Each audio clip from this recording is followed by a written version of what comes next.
We're switching it up and making pesto with lemony sorrel instead of basil. Regular garlic will knock your socks off. Elephant garlic is known for its large cloves and mild flavor. Blanching them ahead in salted water will further chill them out.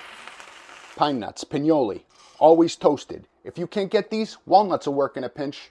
Grandma Jenny used a mortar and pestle. I'm using a food processor. And traditionally basil, we're making this pesto with sorrel, but we're removing the woody stems that will also dye the sauce. I don't care what herbs you use. Blanching them quickly will help preserve color and flavor. Lemon juice, and pesto always gets Parmigiano Reggiano. All right, a lot of Parmigiano Reggiano. Much easier than the old-fashioned way.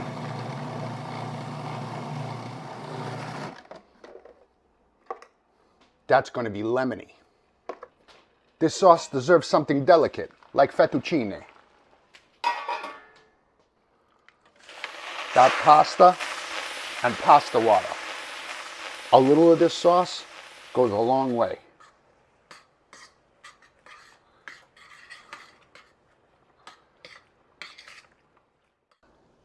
Lemony sorrel needs cold butter.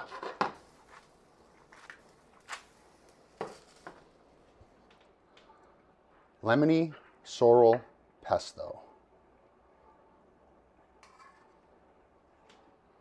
And everyone knows the rule. If it has palm, it probably needs more palm. A lemon and some pine nuts. Oh, sign me up. How come we haven't been doing this all summer?